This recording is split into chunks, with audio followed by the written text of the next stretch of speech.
This is the Bible Book Club. The Book of Job. Welcome to the club.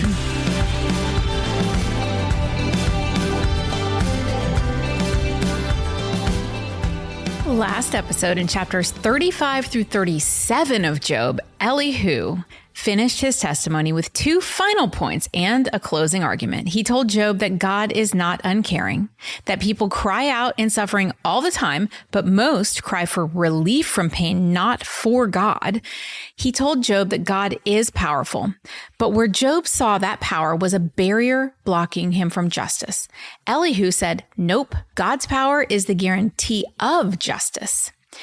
Then Elihu stopped talking about Job and looked up. A storm was brewing, and the sky grew dark, and Elihu's words grew powerful with it, describing God as a mighty storm.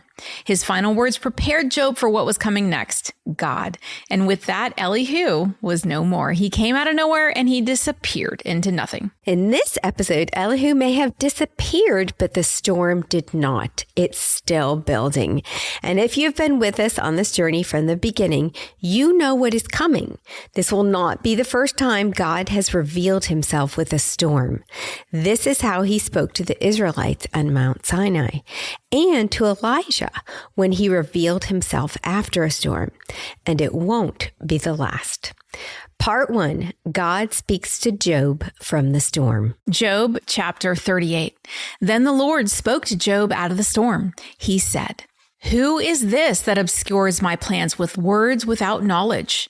Brace yourself like a man. I will question you, and you shall answer me. Where were you when I laid the earth's foundation? Tell me if you understand. Who marked off its dimensions? Surely you know. Who stretched a measuring line across it? On what were its footings set? Or who laid its cornerstone? While the morning stars sang together and all the angels shouted for joy. Who shut up the sea behind the doors when it burst forth from the womb? When I made the clouds its garment and wrapped it in thick darkness, when I fixed limits for it and set its doors and bars in place, when I said, this far you may come and no farther, here is where your proud waves halt. Have you ever given orders to the morning or shown dawn its place, that it might take the earth by the edges and shake the wicked out of it? The earth takes shape like clay under a seal. Its features stand out like those of a garment. The wicked are denied their light, and their upraised arm is broken. Have you journeyed to the springs of the sea, or walked in the recesses of the deep?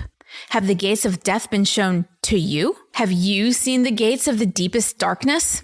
Have you comprehended the vast expanses of the earth? Tell me if you know all this. What is the way to the abode of light? And where does darkness reside? Can you take them to their places? Do you know the paths to their dwellings? Surely you know, for you were already born. You have lived so many years.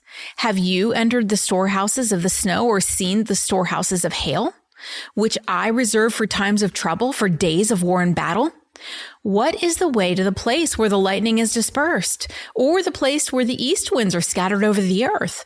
Who cuts a channel for the torrents of rain, and a path for the thunderstorm, to water the land where no one lives, in uninhabited desert, to satisfy a desolate wasteland and make it sprout with grass? Does the rain have a father? Who fathers the drops of dew? From whose womb comes the ice? Who gives birth to the frost of the heavens when the waters become hard as stone, when the surface of the deep is frozen? Can you bind the chains of the Pleiades? Can you loosen Orion's belt? Can you bring forth the constellations in their seasons, or lead out the bear with its cubs? Do you know the laws of the heavens? Can you set up God's dominion over the earth? Can you raise your voice to the clouds and cover yourself with flood of water?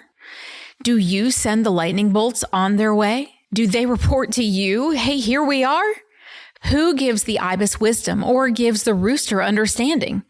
Who has the wisdom to count the clouds? Who can tip over the water jars of the heavens when the dust becomes hard and the clods of earth stick together? Do you hunt the prey or the lioness and satisfy the hunger of the lions when they crouch in their dens or lie in wait in a thicket? Who provides food for the raven when its young cry out to God and wander about for lack of food? Chapter 39. Do you know when the mountain goats give birth? Do you watch when the doe bears her fawn? Do you count the months till they bear? Do you know the time they give birth? They crouch down and bring forth their young. Their labor pains are ended. Their young thrive and grow strong and wild. They leave and do not return. Who let the wild donkey go free? Who untied its ropes? I gave it the wasteland as its home, the salt flats as its habitat. It laughs at the commotion in the town. It does not hear a driver's shout. It ranges the hills for its pasture and searches for any green thing. Will the wild ox consent to serve you? Will it stay by your manger at night? Can you hold it to the furrow with a harness? Will it till the valleys behind you? Will you rely on it for its great strength? Will you leave your heavy work to it? Can you trust it to haul your grain and bring it to your threshing floor? The wings of the ostrich flap joyfully, though they cannot compare with the wings and feathers of the stork. She lays her eggs on the ground and lets them warm in the sand, unmindful that a foot may crush them, that some wild animal may trample them. She treats her young harshly, as if they were not hers. She cares not that her labor was in vain, for God did not endow her with wisdom or give her a share of good sense. Yet, when she spreads her feathers to run, she laughs at horse and rider. Do you give the horse its strength or clothe its neck with a flowing mane? Do you make it leap like a locust, striking terror with its proud snorting? It paws fiercely, rejoicing in its strength, and charges into the fray. It laughs at fear, afraid of nothing. It does not shy away from the sword. The quiver rattles against its side, along with the flashing spear and lance. In frenzied excitement, it eats up the ground. It cannot stand still when a trumpet sounds. At the blast of the trumpet, it snorts. Aha! It catches the scent of battle from afar, the shout of commanders and the battle cry. Does the hawk take flight by your wisdom and spread its wings towards the south? Does the eagle soar at your command and build its nest on high? It dwells on a cliff and stays there at night. A rocky crag is its stronghold. From there it looks for food. Its eyes detect it from afar. Its young ones feast on blood, and where the slain are, there it is. Well, God finally speaks, but answers not one of Job's questions.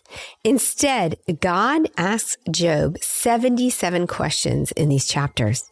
Now, he opened with this. Who is this that obscures my plans with words without knowledge? Brace yourself like a man. I will question you, and you shall answer me. It's like God is saying, who are you, Job, to question me? You do not know what you are talking about. You do not know my plans for creation.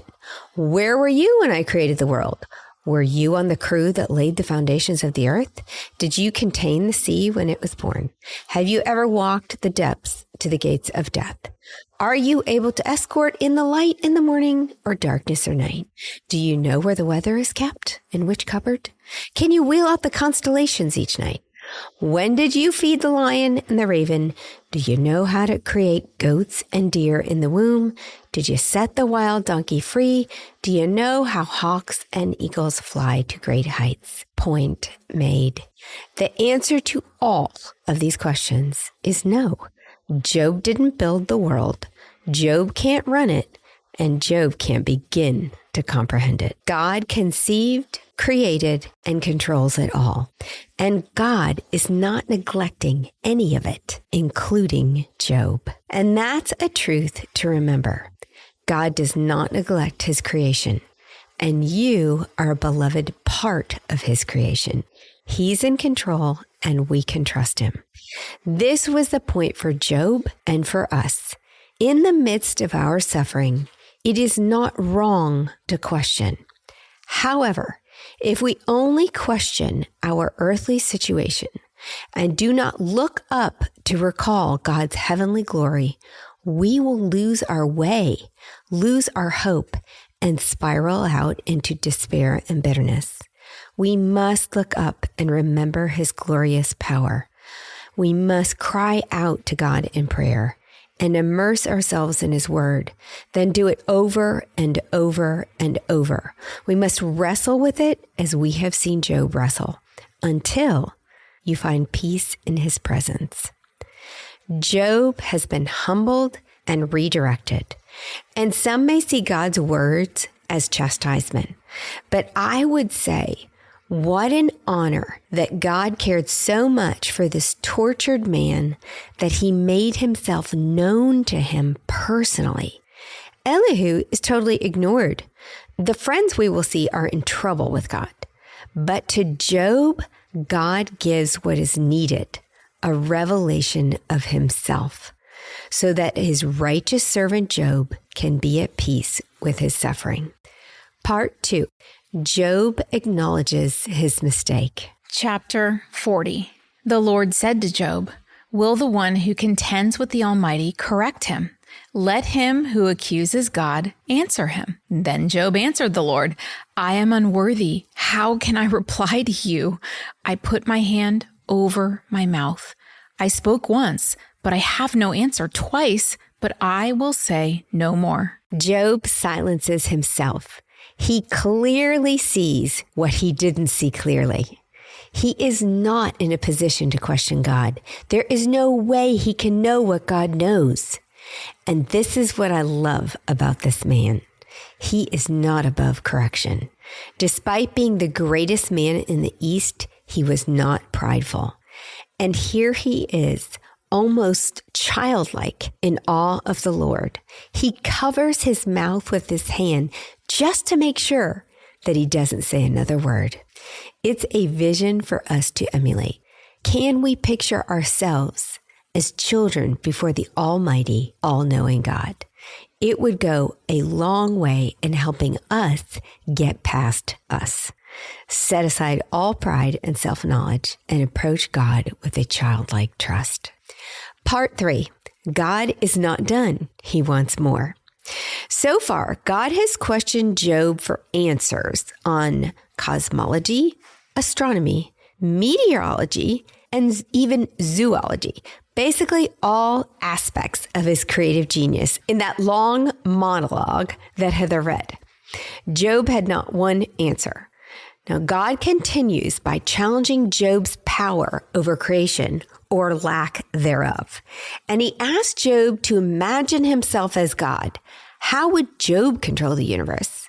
And specifically, how would Job control two of the beasts God has created, the behemoth and the Leviathan? Continuing in chapter 40, verse 6. Then the Lord spoke to Job out of the storm.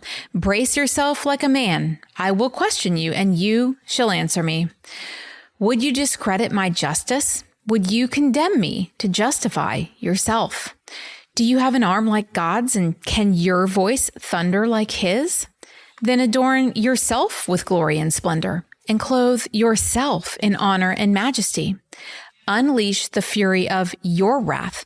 Look at all who are proud and bring them low. Look at all who are proud and humble them. Crush the wicked where they stand. Bury them all in the dust together. Shroud their faces in the grave. Then I myself will admit to you that your own right hand can save you. Look at the behemoth which I made along with you, and which feeds on grass like an ox. What strength it has in its loins, what power in the muscles of its belly. Its tail sways like a cedar. The sinews of its thighs are close knit. Its bones are tubes of bronze. Its limbs like rods of iron. It ranks first among the works of God, yet its maker can approach it with his sword. The hills bring it their produce, and all the wild animals play nearby. Under the lotus plants it lies, hidden among the reeds in the marsh. The lotuses conceal it in their shadow. The poplars by the stream surround it. A raging river does not alarm it. It is secure, though the Jordan should surge against its mouth. Can anyone capture it by the eyes or trap it and pierce its nose? Chapter 41. Can you pull in Leviathan with a fish hook or tie down its tongue with a rope? Can you put a cord through its nose or pierce its jaw with a hook? Will it keep begging you for mercy? Will it speak to you with gentle words? Will it make an agreement with you for you to take it as your slave for life? Can you make a pet of it like a bird or put it on a leash for the young women in your house? Will traders barter for it? Will they divide it up among the merchants? Can you fill its hide with harpoons or its head with fishing spears? If you lay a hand on it, you will remember the struggle and you'll never do it again. Any hope of subduing it is false. The mere sight of it is overpowering. No one is fierce enough to rouse it. Who then is able to stand against me? Who has a claim against me that I must pay? Everything under heaven belongs to me. I will not fail to speak of Leviathan's limbs, its strength, and its graceful form. Who can strip off its outer coat? Who can penetrate its double coat of armor? Who dares open the doors of its mouth, ringed about with fearsome teeth? Its back has rows of shields tightly sealed together. Each is so close to the next that no air can pass between. They are joined fast to one another. They cling together and cannot be parted. Its snorting throws out flashes of light. Its eyes are like the rays of dawn. Flames stream from its mouth. Sparks of fire shoot out. Smoke pours from its nostrils as from a boiling pot over burning reeds. Its breath sets coals ablaze, and flames dart from its mouth. Strength resides in its neck. Dismay goes before it. The folds of its flesh are tightly joined. They are firm and immovable. Its chest is hard as rock, hard as a lower millstone. When it rises up, the mighty are terrified. They retreat before its thrashing. The sword that reaches it has no effect, nor does the spear or the dart or the javelin. Iron it treats like straw, and bronze like rotten wood. Arrows do not make it flee. Sling stones are like a chaff to it. A cub seems to it but a piece of straw. It laughs at the rattling of the lance. Its undersides are jagged potsherds, leaving a trail in the mud like a threshing sledge. It makes the depths churn like a boiling cauldron and stirs up the sea like a pot of ointment. It leaves a glistening wake behind it. One would think the deep had white hair. Nothing on earth is its equal, a creature without fear. It looks down on all that are haughty.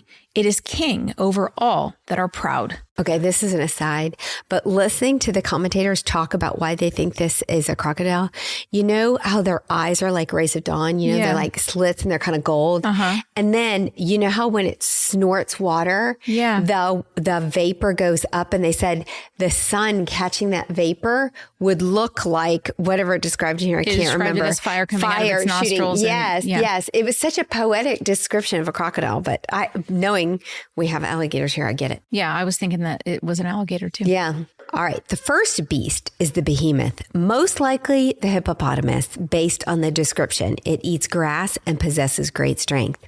The point for Job is that he can't begin to explain why God would create such a creature. So why would Job think he could understand God's justice? Now, the second beast is the Leviathan, which we discussed in episode 2. Many believe the Leviathan was a crocodile. Others see the Leviathan as a symbol of danger, chaos, and death. Whichever way you see it, these are all things beyond human control. All things beyond Job's control, because back in those days, they didn't have rifles. Nothing could have killed that giant crocodile. God is teaching Job that if he can't control what God created, he certainly can't control God. The final message in both examples is that if God can create, care for, and control these massive creatures, then God can do the same for Job. In other words, God had a reason for creating these beasts, and he has them under his care and control. God had a reason for creating Job, and he has him under his care and control. Job may not understand why he was born, why he prospered, and why he is now suffering. But Job is not in any position to challenge or judge God about it. Well, Job spent almost the entire book demanding his day in court with God. He wanted to make his case for why he should not be suffering. He wants God to defend himself and justify the sentence. Well, God finally shows up, but he doesn't take the stand as a defendant. He takes the bench as the judge. And instead of answering Job's case, he opens a new one. Where were you when I laid the earth's foundation? The case Job built is never tried, but the judge he demanded to see is standing right in front of him, and Job drops the suit. In the end, Job realized he had done exactly what his friends had done. Job had misjudged God and accused him of injustice, just as Eliphaz, Bildad, and Zophar had misjudged Job and accused him of sin he didn't commit. Part 4, Job responds to God, I see you. Job chapter 42. Then Job replied to the Lord, I know that you can do all things. No purpose of yours can be thwarted. You asked, who is this that obscures my plans without knowledge? Surely I spoke of things I did not understand, things too wonderful for me to know. You said, listen now, and I will speak. I will question you, and you shall answer me. My ears had heard of you, but now my eyes have seen you. Therefore, I despise myself and repent in dust and ashes. Job is appropriately stunned into repentance. He has been reoriented to God. He sees his relationship with God in a whole new way, and he is content with not having the answers he wanted. In The Eye of the Storm by Max Lucado, he said this, God's questions aren't intended to teach. They are intended to stun. They aren't intended to enlighten. They are intended to bend the knee. And in the book Be Patient, Warren Wiersbe stated this, the answer to Job's problems was not an explanation about God, such as the three friends and Elihu had given, but a revelation of God. When God displayed his majesty and greatness, it humbled Job and brought him to a place of silent submission before God. That was the turning point. The questions for us are, can we be like Job? With a right understanding of our position under God, to be daily awed by his majesty, humble and in silent submission, with or without suffering? Is it impossible to be as enamored with God's majesty when all is well as it is when we are desperate for relief? Does our heart cry for a rescue or a rescuer? Do we obey because we want a reward or because we want a relationship? Job says, but now my eyes have seen you. And certainly that was a privilege that few have experienced. But Paul addresses the unseen God for us in our struggles. In 2 Corinthians chapter 4, starting in verse 16, therefore we do not lose heart. Though outwardly we are wasting away, yet inwardly we are being renewed day by day. For our light and momentary troubles are achieving for us an eternal glory that far outweighs them all. So we fix our eyes not on what is seen, but on what is unseen, since what is seen is temporary, but what is unseen is eternal. So we may not get to physically see God like Job did. Instead, we must fix our eyes on the unseen. We must look up and see the eternal, for our troubles are achieving for us eternal glory. Part 5, the epilogue. God writes the relationships. And now back to our story in Job chapter 42, continuing in verse 7. After the Lord had said these things to Job, he said to Eliphaz the Temanite, I am angry with you and your two friends because you have not spoken the truth about me as my servant Job has. So now take 7 bulls and 7 rams And go to my servant Job and sacrifice a burnt offering for yourselves. My servant Job will pray for you, and I will accept his prayer and not deal with you according to your folly. You have not spoken the truth about me, as my servant Job has." So Eliphaz the Temanite, Bildad the Shuhite, and Zophar the Naamathite did what the Lord had told them, and the Lord accepted Job's prayer. So the first relationships restored are the three friends relationships. They are told to sacrifice to God for their sin of not speaking the truth about God, and that the very man they persecuted, Job, will pray for God to have mercy on them. It is ironic that their mercy was dependent on the very man they tortured. And it was great that Job forgave them. Now, in the end, all was good between God and Eliphaz, Bildad, and Zophar, and apparently with Job and his unkind friends. The implication is that Job forgave them and even prayed for them. Job had maligned God, and God forgave him when he repented. The friends had maligned Job, so Job must forgive them as God forgave him. All relationships are righted, except Elihu, of course. Who knows what happened to him? I kind of picture him as the type who might run for cover when a storm approaches. Mm-hmm. Buck does not like that. Buck is in camp pro Elihu. Continuing in verse 10. After Job had prayed for his friends, the Lord restored his fortunes and gave him twice as much as he had before. All his brothers and sisters and everyone who had known him before came and ate with him in his house. They comforted and consoled him over all the trouble the Lord had brought on him, and each one gave him a piece of silver and a gold ring. The Lord blessed the latter part of Job's life more than the former part. He had 14,000 sheep, 6,000 camels, 1,000 yoke of oxen, and 1,000 donkeys. And he also had 7 sons and 3 daughters. The first daughter he named Jemimah, the second Keziah, and the third Kiran Hapuch. Nowhere in all the land were there found women as beautiful as Job's daughters, and their father granted them an inheritance along with their brothers. After this, Job lived 140 years. He saw his children and their children to the 4th generation. And so Job died an old man, full of years. So this is so interesting when you read all the commentaries about Job. Job has a happy ending, and some people don't like that. They say it kind of defeats the argument against the retribution principle. In other words, Job did the right thing, God won the case against Satan, so God rewarded Job for it. But it wasn't a reward. It was a gift of grace, a generous one, because Job was wealthy before. But here it says, the Lord blessed the latter part of Job's life more than the former part. So he ended up with a lot. He was a very wealthy man. I like to think that God had a couple of reasons for this ending. First, to bless Job because it pleased God to do so.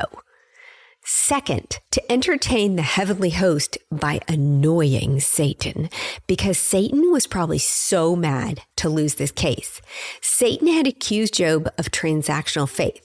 Job passed the test, God vindicated Job, and the accuser lost. And then, on top of losing the case, Satan had to watch God give Job back all he had lost and more. Lastly, maybe God did it for us to make a point. We shouldn't be wondering why he did it, whether it was right or wrong, whether it added to or detracted from the story. We cannot begin to understand the mystery of God's ways. He conceives, he creates, and he controls. And that's the point. Our only goal is to trust, not to question. And we have to trust that some get more blessings than others, whether they deserve it or not. And some suffer more than others, whether they deserve it or not. And some recover from their trials, and some don't. But all are given the opportunity to fix their eyes on him, the eternal, the glorious. In episode 1 of the book of Job, we shared that the book of Job is the story of a righteous man who loses everything, wrestles with undeserved suffering, and discovers that trusting God is more important than understanding his ways. I also shared that this book is not my favorite. Suffering is near and painful to me. I've said to Buck and Heather, I'm not pro or con Elihu, I'm pro Job. I don't like dwelling on suffering, and Job suffered a great deal. But I needed this reminder that trusting God is more important than understanding his ways. Hold on to that thought for the future. You may not need it now. You may not be suffering now, but someone you know may. Remember this and sit with them, listen to them, and comfort them. And that concludes our study of the book of Job. And that is why Job is my favorite book. The opposite reason of what you said, Susan, because for me, it's not about dwelling in the suffering. It's about the hope that you can get through something really hard and God can still bless that on the other side. Yeah. Well, stay tuned. Next up, season 19, the book of Psalms. Oh, and we're halfway through the Bible. For those of you who've been with us from the beginning, Job, once we finish Job, we are halfway through the Bible. So way to go. Don't miss what's next. Hit follow or subscribe so the next chapter lands right in your feed. We've got more Bible benders ahead. And if you're enjoying the Bible Book Club, why don't you share it? And then you and all your friends can listen and discuss. New episodes drop every Monday.